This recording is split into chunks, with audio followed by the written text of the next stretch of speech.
Thanks so much for staying with us for this latest edition of the Broadway show. So glad you're here. Julianne Hough is back in the spotlight. The two-time Dancing with the Stars pro champ is showing off her comedy chops in POTUS. Paul's here now with the story. Thanks, Tamsin. POTUS marks Julianne Hough's Broadway debut. We sat down at the Civilian Hotel to talk about her love of the stage and the part she's playing on Broadway's biggest night.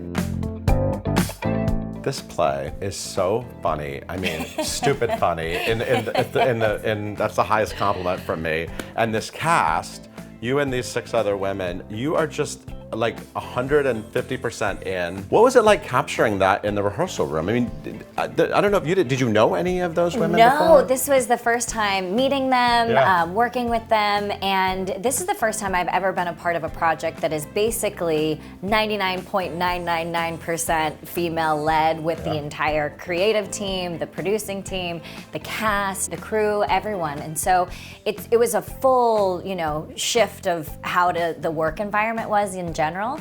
And then of course being in rehearsal, we're just women hanging out and there's permission to be all parts of ourselves versus just the let me show up and do my job, but let it all hang out literally. And that's what we've been doing, and we've been having fun, especially with comedy. There has to be a level of safety of we're in this together, so you can go there. Let's talk about Dusty. Yes. That is your onstage alter ego in POTUS. She's a creation. I mean, how did you find her? Did you immediately click with her? And did you immediately read that role? Was that the role that you were sort of? Yeah, that was the role that came to me when I got the script. And the thing that I love so much about Dusty is that she is different than the other women. The other women are in the thick of it. They have been grinding. They are the ones that are keeping the White House alive. And Dusty comes in just so excited about life and being there. And so there's this expectation that you think she might just be a little ditzy or, not educated because she's just bright-eyed and bushy-tailed, ready for life. And then she comes out with these lines where you're like, oh, she knows what she's talking about. And so there's a little bit of an arc with her where you have an expectation and then you're floored by the end. You're like, oh, she's actually here to help. And I also just love that she's sex positive. She says what she wants. Everything that she says is just matter of fact. It's not trying to get anything from it. She just is confident in who she is. So you actually have a line in the show that is getting a completely different reaction now in the shadows of the Roe versus Wade news. And it's a completely different context. That line was so powerful even before this was happening in the world. And now after, this poignant moment in our time, it's got a completely different context and meaning behind it. And that line is, I volunteer at a clinic back in Iowa. Affordable, safe, reproductive health care is a basic human right. Being up on stage when it happened for the first time, we were all whoa, overwhelmed with emotion. It felt like it was 5 minutes that people were clapping, but it's probably 30 seconds, who knows? Yeah. And it really is a testament to any great playwright. They just have their pulse on culture and know, maybe consciously or subconsciously, that what they are doing is important. And so there was foresight of this line that was going to be so powerful.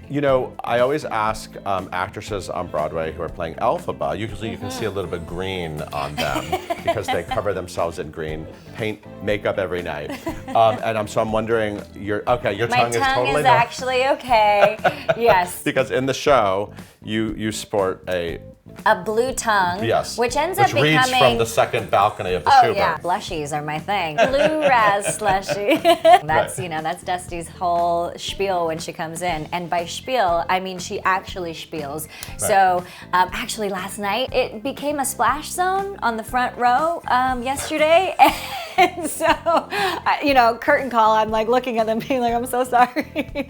But they enjoyed it. It's a good flavor, so it's all good. So finally, we're going to see you on Tony Night with Darren and Chris. Yes. You're hosting Tony Awards Act 1, which is sort of the first part of the Tony Awards on Paramount Plus. Yeah. Are you excited to do that? I'm so excited. I love Darren. Darren and I have been friends for years. I think we're going to try to maybe write something for a little opening. Cool. I'm not sure. Well, we're kind of playing with that idea. It's really exciting to be, Radio City with the best of the best who have, dedicated their time, their energy, their soul, their passion, blood, sweat, tears, you know, and it's like unparalleled. Like it's a new moment, and I get to be a part of that, and I again, I don't take that lightly.